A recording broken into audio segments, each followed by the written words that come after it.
Alisin na nga ho natin yan mga bossing. Ngayon, eto, literal ho mga kababayan, napakalat-kalat sa kalsada ho ito. O, ng Netherlands. Ng Netherlands. Bumabanat din!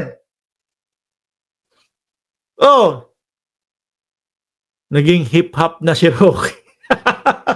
Naging hip-hop na si Roque, mga kababayan, mga boss chief amo, sir. Sabi dito, oh, ikaw Marcos Jr.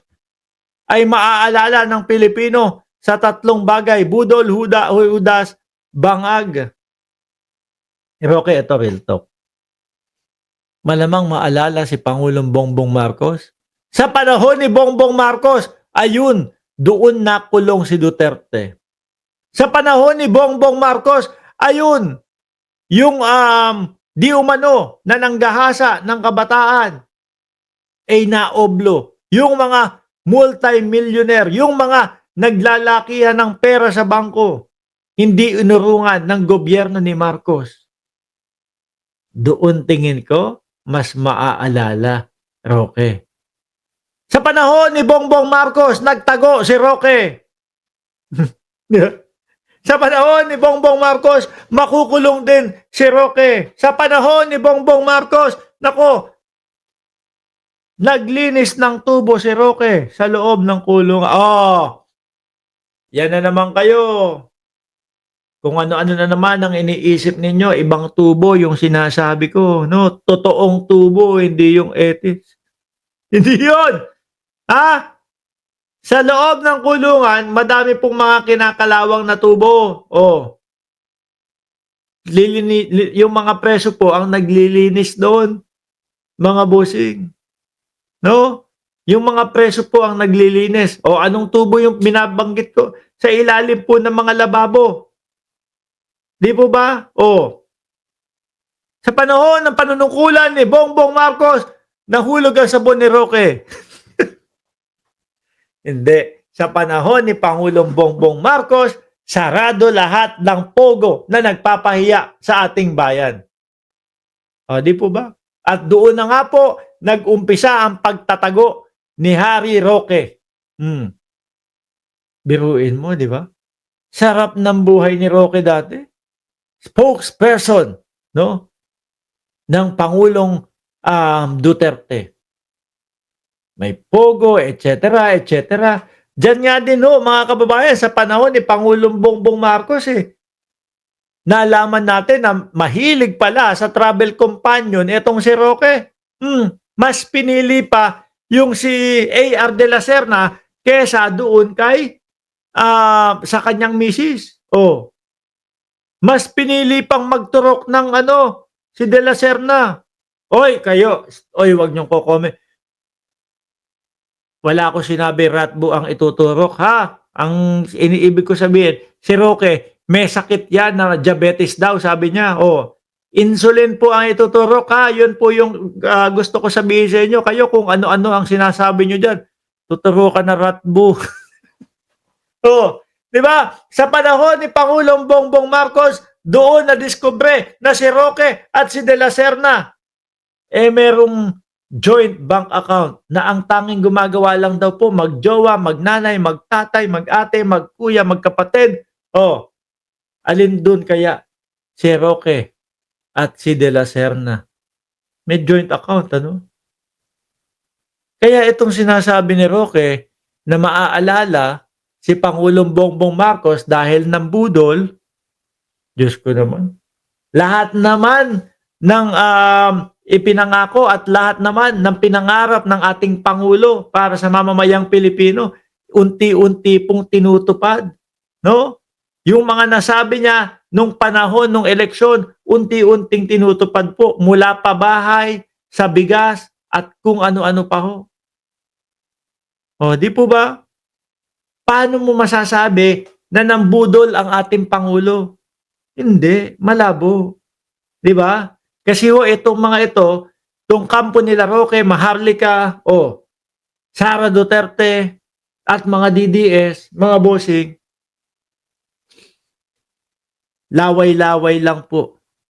Laway-laway lang. Magsasalita ng isa, yun na yun.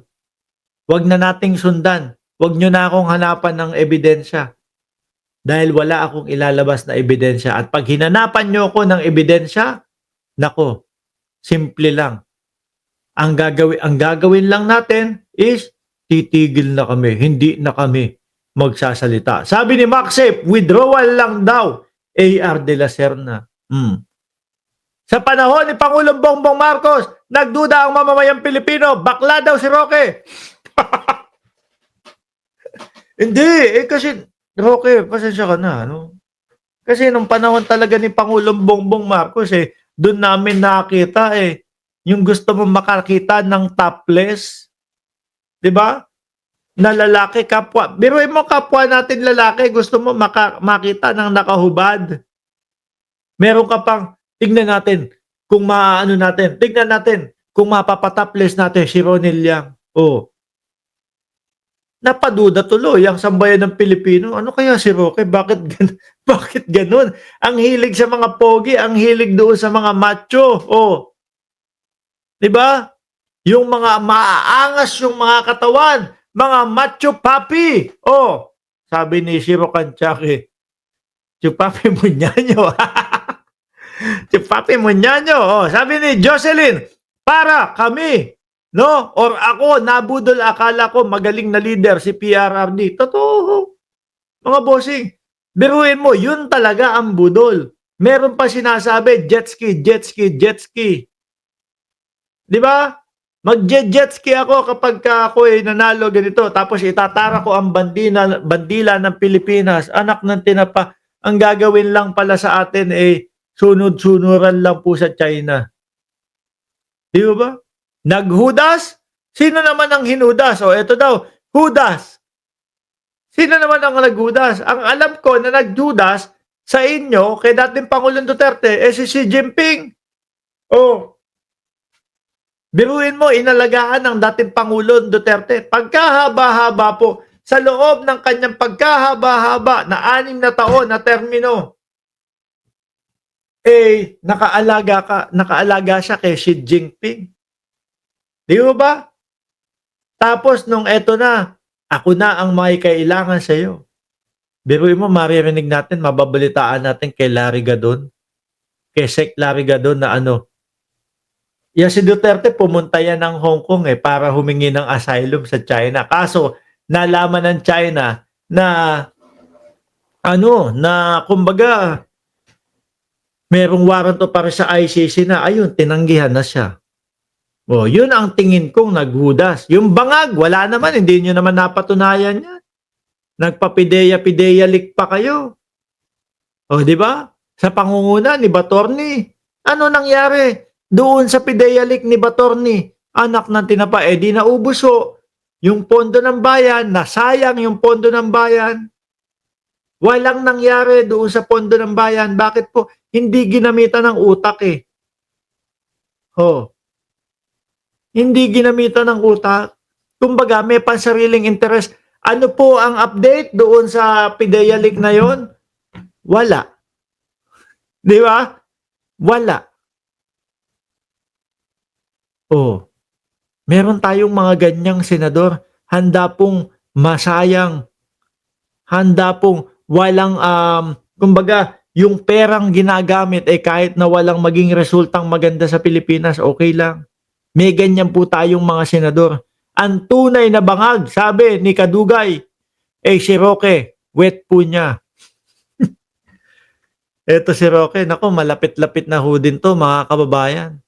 Malapit-lapit na din po itong si Roque, mga bossing, na uuwi ho. Kung totoo ho, lalo na kung totoo ho, mga kababayan, yung sinasabi na deny na po ang asylum nitong si Roque, uuwi na din ho yan.